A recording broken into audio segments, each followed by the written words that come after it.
Assalamu alaikum and welcome back to the online class. How are you all? I hope you all will be taking good care of yourselves and your studies as well. Dear students, today we have to start our lesson number 2 from our book Understand and Communicate, book 2, that is relative pronoun. Kindly all of you open the page number 121. So let's begin.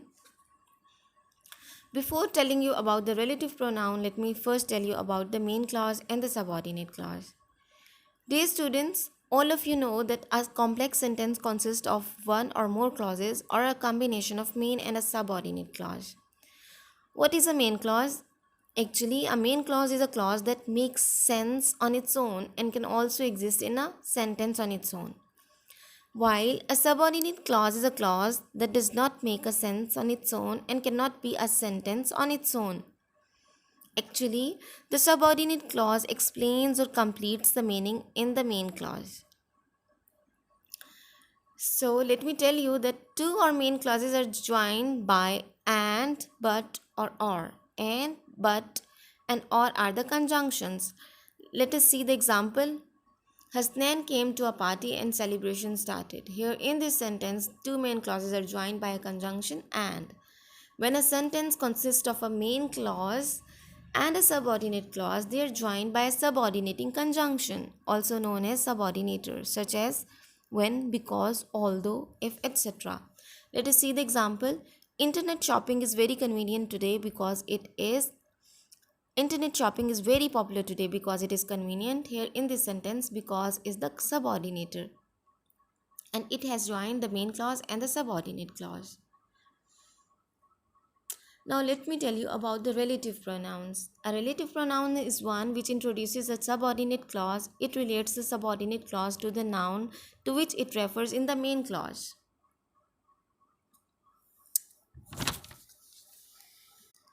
Now let us discuss some examples so that you may understand the relative pronouns very well. So the example number 1 is everyone cheered the boy, he won the cycle race. We can write these two clauses as everyone cheered the boy who won the cycle race. So have you noticed who substitute for the personal pronoun he as the subject of the subordinate clause? Who has substituted the subject of the subordinate clause he? So now let us move to the next example.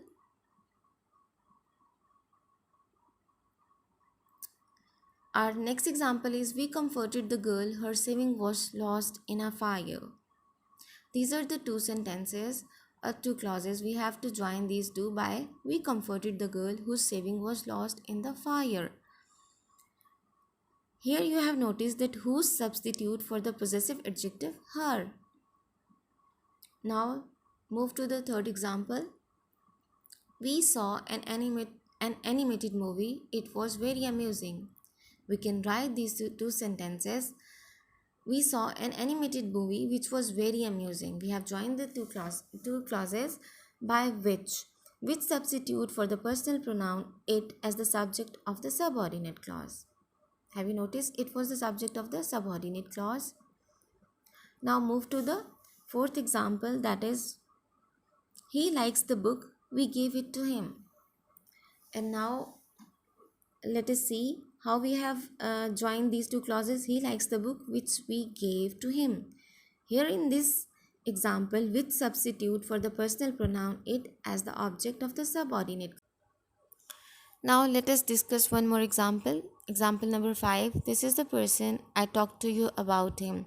Now we have to join these two clauses by the relative pronoun whom. This is the person whom I talked to you about.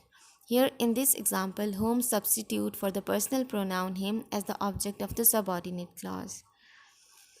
In the example 5b, the relative pronoun whom is the object of the subordinate clause.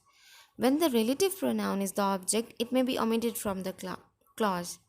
Dear students, you can write the example like this is the person I talked to you about. Here we have omitted him. And now the relative pronouns who, whom and whose refers to the persons and which is used for the things and for persons considered as a group. that may be used to refer to either persons or things. Dear students, however, that is more often used after superlatives and after all, much, little, everything, and none. Let us see the examples. Tahir is willing to pay for the best that is available. All that you have said has been noted. So we have used that after all and after the superlative form. Now you have to do the exercises of this chapter at page number 122.